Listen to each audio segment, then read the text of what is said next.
tardes a todos y gracias a Alberto y Rodolfo por la invitación a este foro, a este sexto foro, el primero para mí, espero que no sea el último, y gracias a Tecnofarma también por la organización y la invitación. Bueno, yo estaba pensando que este tema de la obesidad, que habló el doctor antes que yo, y lo que tengo que decir yo, debería haber sido la primera conferencia esta mañana, no la última, porque es la base de todo lo que se ha hablado desde la mañana hasta ahora. Y es un tema difícil y trataré de hacerlo fácil, porque si es la conferencia de cierre, es hablar de citoquinas y hablar de inflamación y de inmunidad y de células inmunitarias en la obesidad es bastante complejo y puedo aburrirlos. Así que trataré de hacerlo fácil y lo vamos a hacer complementando lo que dijo el doctor Ruiz Mori anteriormente y dando algunos barnices de la inflamación y la inmunidad. Estos son mis conflictos de interés. Bueno, está claro que la obesidad es un problema de salud pública, especialmente en nuestros países. La obesidad ha aumentado en los últimos 10 años de forma alarmante. En Chile al menos pasamos de un 25 a un 31% de personas obesas o personas que viven con obesidad, como se dice actualmente, en los últimos 8 años. Según los datos de la última encuesta nacional de salud, el 40% de la población chilena tiene alto riesgo cardiovascular. La prevalencia de diabetes subió de un 5,9% prácticamente al 12% en los últimos 8 años. Bueno, estos son datos de un estudio publicado en New England hace un par de años. Vean ustedes, en más de 68 millones de personas, o sea, en 195 países durante 25 años, por supuesto la obesidad tanto en niños como en adultos ha aumentado de forma significativa, la prevalencia global 5% en niños, 12% en adultos. Estos datos del 2015, piensen ustedes en sus respectivos países cómo estamos. ¿De qué se mueren los pacientes con obesidad? Principalmente se mueren de enfermedad cardiovascular. Con sobrepeso o obesidad, el 60% aproximadamente de la mortalidad es por enfermedad cardiovascular, luego viene la diabetes mellitus y tercer lugar, complicaciones de la enfermedad renal crónica y cánceres, menos del 10% cada una. Y lo que es interesante es que en los últimos, desde el año 90 al año 2015, se ha producido un incremento en la tasa relativa de mortalidad por enfermedad cardiovascular de un 28% en global. Otro tema interesante es qué pasa con las personas que son en la adolescencia tardía, tienen exceso de peso y mantienen o aumentan el peso en la vida adulta. Y este es un estudio que ustedes conocerán, el de los profesionales de la salud, que son varones en Estados Unidos, 38.000 sujetos. Y vean ustedes, ahí tienen las tres principales complicaciones o comorbilidades de la obesidad, la diabetes, la enfermedad cardiovascular y los cánceres relacionados con la obesidad. Claramente, para el mismo grado, para el mismo índice de masa corporal, aquellos sujetos que ganan peso con el tiempo hacen mucho más diabetes y hacen también, por supuesto, no sé si esto se ve aquí, y hacen mucho más diabetes en cada uno de los índices de masa corporal, tanto en aquellos que se quedan en el índice pero van ganando peso, como, ¿no es cierto?, aquellos que tienen exceso de peso o sobrepeso u obesidad a los 21 años y son seguidos posteriormente. Menos evidente en la enfermedad cardiovascular y en el cáncer es bastante menos evidente. El tejido adiposo es un órgano bastante complejo que no solamente almacena lípidos y energía, sino que regula la energía corporal. Y está compuesto por una serie de células, los preadipocitos, los adipocitos maduros, las células endoteliales vasculares, fibroblastos, células estromales, células reguladoras e inmunológicas, y aquí tenemos que diferenciar a los macrófagos. Ya veremos los dos tipos de macrófagos más importantes, el papel de los eosinófilos y células T reguladoras que controlan este estado inflamatorio del tejido adiposo. Estas células interactúan entre sí, es el conocido crosstalk, es decir, células que tienen distintas vías para distintos tipos de cosas, pero que en algún momento se entrecruzan y se comunican para regular la expansión y la respuesta metabólica. Ya veremos que hay una función autocrina, una función paracrina y una función endocrina de estas células. Secretan factores que regulan las células cercanas, esos son los efectos paracrinos, cuando regulan su propia actividad son autocrinos y cuando son tejidos a distancia son los factores endocrinos. Este proceso de adipogénesis, que es generación de tejido adiposo, es un proceso fisiológico complejo que es necesario para evitar la lipotoxicidad en otros tejidos, es decir, el acúmulo de tejido graso en otros órganos, como puede ser corazón, músculo, hígado, etc. y el tejido adiposo está en una remodelación constante, es discreta, pero ahí está. Y hay una expansión fisiológica de este tejido que incluye la hiperplasia, es decir, aumento del número de células, la infiltración de células inmunológicas, la angiogénesis, el desarrollo de capilares, y la hipertrofia de la célula adiposa para un adecuado almacenaje de energía que es esencial para mantener la homeostasis corporal y también como parte del sistema inmune innato. Ya se dijo anteriormente, el tejido adiposo se clasifica y se distribuye de forma diferenciada y se clasifica en función a la actividad metabólica, al número de mitocondria y al contenido de una proteína, la UCP desacopladora número 1, que afecta en el tamaño y función de los adipocitos. El tejido más importante es el tejido blanco. El tejido blanco puede ser visceral, que es lo que se ha estado hablando anteriormente, y subcutáneo. Y dentro del visceral tenemos una serie de localizaciones, el perigonadal, el retroperitoneal, en el mesenterio, omentum y recientemente, en los últimos años, ustedes saben, el famoso tejido epicárdico o pericárdico y el perivascular. Este tejido blanco tiene por función el almacenaje energético, es el metabólicamente más activo en la captación de glucosa, producción de ácidos grasos libres, etc. Tiene mucha inervación adrenérgica y por lo tanto va a producir lipólisis inducida por catecolaminas. Es el que secreta las adipoquinas, ya veremos cuáles, es susceptible de apoptosis, y el perivascular específicamente es regulador de la función vascular y de la estabilidad de placa. El tejido subcutáneo tiene una serie de distribuciones, es el que ustedes conocen como la distribución en pera, ¿no es cierto?, del abdomen glúteo femoral, que mejora los parámetros metabólicos y la señal de insulina, almacena energía, adipoquinas menos dañinas y almacenaje de lípidos. Y tenemos el tejido pardo. El tejido pardo, ven ustedes, ahí hay un esquema de lo que sería la célula adiposa. Evidentemente el tejido blanco tiene una gran célula, o sea, una gran vesícula con lípido en el interior. El tejido pardo tiene varias vesículas, tiene más mitocondria, tiene más proteína, y este se encarga principalmente de la termorregulación corporal adaptativa, y ven ustedes que se localiza principalmente en el cuello para arriba. Entonces el tejido adiposo se expande y la adipogénesis de novo es crucial para mantener el número de adipocitos, para proveer nuevos adipocitos en caso de un exceso calórico. Ustedes ven que ante un exceso calórico, primero se produce, y esto es en el tejido subcutáneo, una expansión saludable, es decir, aumenta la adipogénesis, no aumenta el tamaño de la célula, aumenta el número. Estas células tienen mayor sensibilidad a la insulina y poca inflamación. Por otra parte, cuando este sistema se satura, se produce la expansión no saludable, una disminución de la adipogénesis, las células crecen, se hipertrofian. Esto trae, como veremos, una serie de mecanismos posteriores, pero disminuye la sensibilidad de la insulina, hay una inflamación de bajo grado persistente y aumenta la infiltración de macrófagos. En el fondo, el tejido visceral que se empieza a acumular no deja de ser un tejido ectópico, ¿no? Y se produce también en el hígado, se produce también en el páncreas, se produce también en el corazón. Y explicaría muchas de las complicaciones que hemos escuchado esta jornada. Aquí tienen ustedes, el tejido adiposo magro con función metabólicamente normal. Estas son las células. Tenemos estos macrófagos que son alternativamente activados, los M2, los más frecuentes. Tenemos sus capilares, ¿no es cierto? Tiene un nivel de inflamación, nada, un buen control de la función vascular y un control metabólico adecuado. Y aquí, por supuesto, hay una serie de liberaciones de las células blancas al tejido adiposo, que es una función autocrina y paracrina, que mantienen estos macrófagos en tranquilidad. Bueno, aquí tenemos, ¿no es cierto?, ante un estímulo calórico mayor, tenemos la misma hamburguesa que presentó el doctor en el bloque anterior.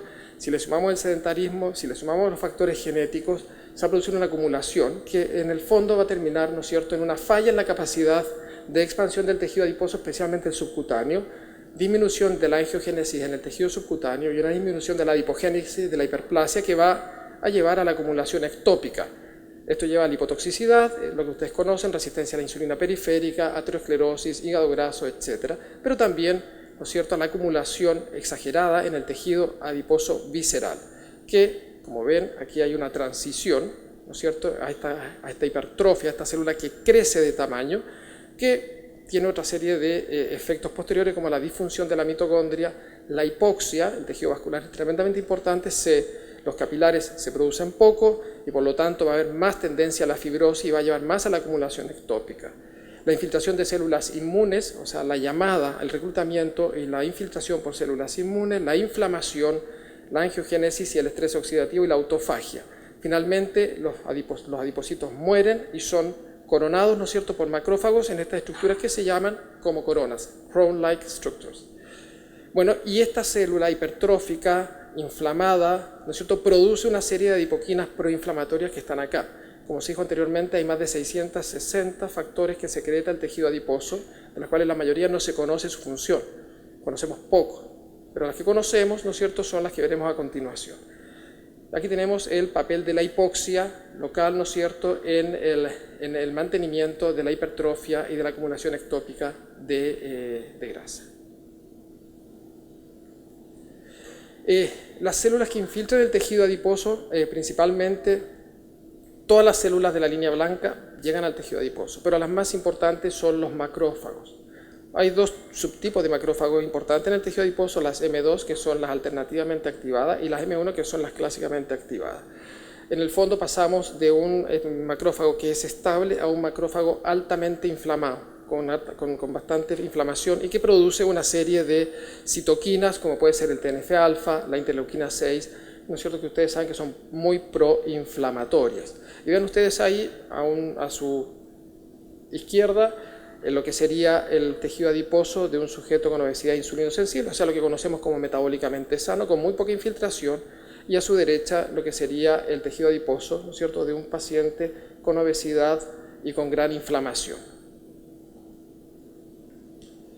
Aquí tenemos las adipoquinas, como dije, hay más de 600 factores que secreta el tejido adiposo, pero las más conocidas son las que están listadas aquí. Leptina y adiponectina son las más conocidas y las más estudiadas. No solamente, por ejemplo, en el caso de leptina, como dijo el doctor anteriormente, controla el apetito, sino que ya se conoce, y esto es más probablemente a nivel de modelos animales, que también tiene activación o tiene cierto efecto sobre las células inmunes y sobre la inflamación, aumenta el TNF-alfa y la interleuquina 6 en macrófago, activa las células T y su proliferación, disminuye las T helper 2, disminuye la citotoxicidad de las células, y etcétera, etcétera, etcétera. Por lo tanto, se considera proinflamatoria.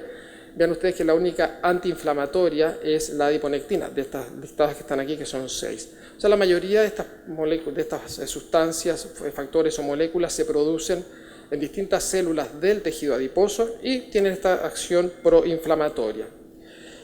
Algunas van a actuar a nivel local como un efecto autocrino, otras van a ir a un efecto paracrino a nivel local en las otras células del tejido adiposo y otras van a ir mucho más distantes, que son el efecto endocrino, como las ven ustedes aquí en esta figura. El efecto endocrino de la leptina, de la adiponectina son bastante conocidos. Entonces, el tejido adiposo conversa, esto es entre comillas, ¿no es cierto?, a través de todos estos factores con las otras células o con los otros órganos periféricos, el músculo, el corazón, el páncreas, el hígado, etc. Y se produce, ¿no es cierto?, una suerte de interacción. Hay factores moduladores positivos y factores moduladores negativos. Muchas de estas adiponectinas o citoquinas van a producir, o lo que ustedes conocen, ¿no es cierto?, los previos, ¿no es cierto?, a la resistencia a la insulina, y vamos a ver la relación con la diabetes y con la enfermedad cardiovascular. Hay una asociación independiente entre obesidad y niveles de proteína C reactiva que fue mostrada anteriormente. Los pacientes que tienen obesidad tienen niveles de proteína C reactiva más altos. Hay una correlación positiva entre el tamaño del adipocito y los niveles de estas citoquinas inflamatorias, TNF-alfa, interleuquina 6 y proteína C reactiva. Hay asociación entre marcadores de la inflamación y la resistencia a la insulina en humanos, y hay más riesgo de diabetes mellitus tipo 2 asociado a niveles elevados de estas citoquinas proinflamatorias. Y ustedes conocen, por supuesto, la relación entre inflamación y enfermedad cardiovascular. Vean ustedes aquí un metaanálisis de 3 citoquinas, adiponectina, proteína C reactiva, interleuquina 6. Claramente, como suelen ser los metaanálisis, por cada una unidad de logaritmo de medida en microgramos por mililitro de incremento en adiponectina, hay un 28% menos de riesgo de insulinoresistencia y diabetes, y por otro lado, si por cada incremento de proteína C reactiva e interleuquina 6 tenemos entre un 16 y un 32% de incremento de riesgo de insulinoresistencia y diabetes. Hay estudios en adultos, esto ustedes no lo voy a repetir, lo conocen, proteína C reactiva alta va asociado, ¿no es cierto?, a más riesgo de diabetes y enfermedad cardiovascular. Aquí tienen listados los primeros 3 de arriba, son estudios en diabetes, y los últimos son estudios en enfermedad cardiovascular. Y hay bastante evidencia, ¿no es cierto?, de proteína C reactiva al menos con enfermedad cardiovascular. Pero lo que es interesante es que en adolescentes también hay cierta relación entre los niveles de proteína C reactiva de alta sensibilidad, la obesidad y la resistencia a la insulina. Estos son distintos estudios en población de adolescentes. Los niños o los adolescentes con exceso de peso tienen niveles de proteína C reactiva más altos que los que tienen los niños delgados, y esto es independiente del índice de masa corporal o del perímetro cintura. En cuanto a inflamación del tejido perivascular como mecanismo de disfunción endotelial, esto ya se habló esta mañana. En el fondo, lo que ocurre en el tejido visceral, esto no deja de ser una extensión del tejido visceral, el perivascular, pasa exactamente lo mismo. Hay cambios funcionales que contribuyen, ¿no es cierto?, a la inflamación. Hay una disminución de la vasodilatación endotelio dependiente, aumento de la vasoconstricción, hay un aumento local de citoquinas proinflamatorias. Pasa de 2% el contenido de células en situación normal a más de un 10 a 20% cuando ya hay aterosclerosis. Por lo tanto, hay en el tejido perivascular lo mismo que ocurre en el tejido visceral abdominal. Por lo tanto, tenemos que la obesidad acelera la aterogénesis y causa también estrés hemodinámico. Es interesante el papel de la obesidad, ¿no es cierto? Y eso lo podemos hablar en la discusión con el tema de los SGLT2 inhibidores y su efecto sobre el peso corporal en cuanto a la infiltración de células inmunes, pero tenemos por un lado los factores proateroscleróticos, ¿no es cierto?, de donde están los lípidos, la glucosa, la presión arterial, la inflamación, etcétera, y por otro lado todo lo que tiene que ver con el volumen, el estrés hemodinámico, y ahí hay un error ortográfico, y glomerular, que causa insuficiencia cardíaca y enfermedad renal. Tema importante, el concepto de obesidad metabólicamente sana. Ustedes, todos tenemos pacientes, ¿no es cierto?, que tienen exceso de peso, tienen obesidad, le hacen todos los estudios y son todos normales, ¿no? Y eso está y existe. El tema es, ¿qué pasa con estos sujetos cuando son seguidos en el tiempo? ¿Quiere decir esto que la obesidad no es un problema para ellos? Hay otras complicaciones, por supuesto, de la obesidad que tienen que ver con la parte mecánica, pero lo que nos interesa es ver, ¿no es cierto?, qué sucede con ellos en el tiempo. Y vean ustedes aquí, este es un estudio de más de 3,5 millones de hombres y mujeres.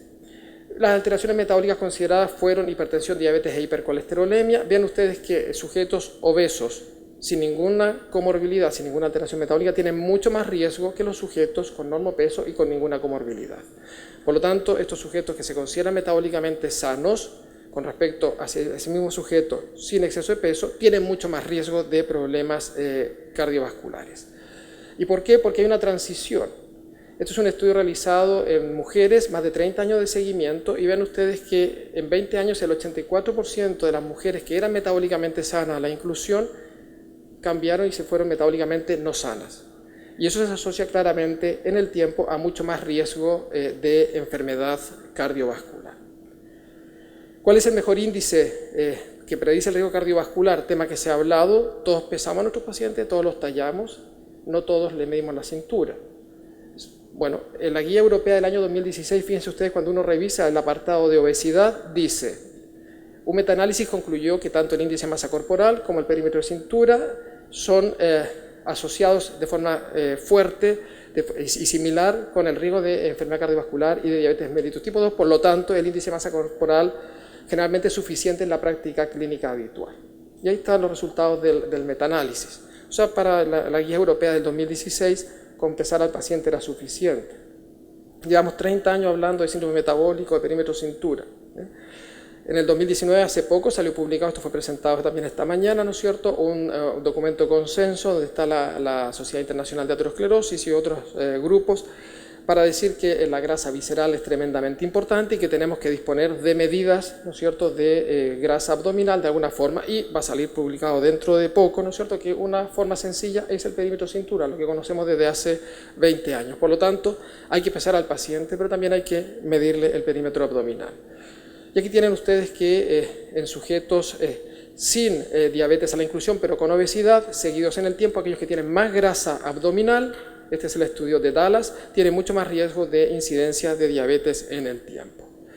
En relación al tratamiento, y para ir terminando, porque en el fondo nuestros pacientes tenemos que tratarlo de alguna manera, esto es, ustedes saben, cambios de hábitos de vida, dieta y estilos de vida. La dieta mediterránea reduce los marcadores de inflamación, tratamiento farmacológico con Orlistat, disminuye la leptina y aumento de la adiponectina, disminución de los parámetros inflamatorios, reduce la incidencia de diabetes en pacientes con prediabetes, el estudio SENDOS. La fentermina, que lo utilizamos también, no en todos los países está, pero nosotros disponemos de ella, no tiene efecto sobre la inflamación conocido. La lorcacerina, disponible en nuestros países, disminuye el riesgo de desarrollar diabetes tipo 2 y mejora los endpoints renales en pacientes con obesidad, pero desconocemos si tiene efecto sobre los parámetros inflamatorios. Liraglutide claramente sí tiene, ¿no es cierto? Ya sabemos que su mecanismo de acción para prevenir enfermedad cardiovascular es antiaterosclerótico y que tiene también ciertos efectos sobre la inflamación. Y la cirugía bariátrica, que modifica en parte la microbiota intestinal, entre otros factores, ¿no es cierto?, y reduce los marcadores de inflamación y el riesgo de diabetes y de enfermedad cardiovascular. En conclusión, para terminar, el tejido adiposo es un órgano esencial, tiene que estar. Mucho no es bueno, poco tampoco es bueno. Es un regulador de la homeostasis de la energía sistémica. La ganancia de peso se asocia con un tejido adiposo inflamado, fibrótico, disfuncional, que favorece la acumulación ectópica de grasa. Esta disfunción, donde el componente inmunológico e inflamatorio es importante, es el mecanismo central para el desarrollo de las complicaciones ya referatadas. La hipertrofia del adipocito, la llegada de macrófagos y otras células inmunes y la secreción de adipoquinas favorecen la inflamación de bajo grado que se observa en la obesidad. Estas adipoquinas tienen propiedades antiinflamatorias y proinflamatorias. Y el balance entre estos factores es crucial para la homeostasis de acuerdo al estado nutricional. La disregulación en la producción de adipoquinas puede tener efectos locales o sistémicos, como ya quedó claro, y por supuesto las intervenciones dietéticas y de actividad física son efectivas en promover la expansión saludable del tejido adiposo, aunque son difíciles de mantener a largo plazo y todavía nos faltan estudios, ¿no es cierto?, con tratamiento farmacológico. Eso es todo, muchas gracias.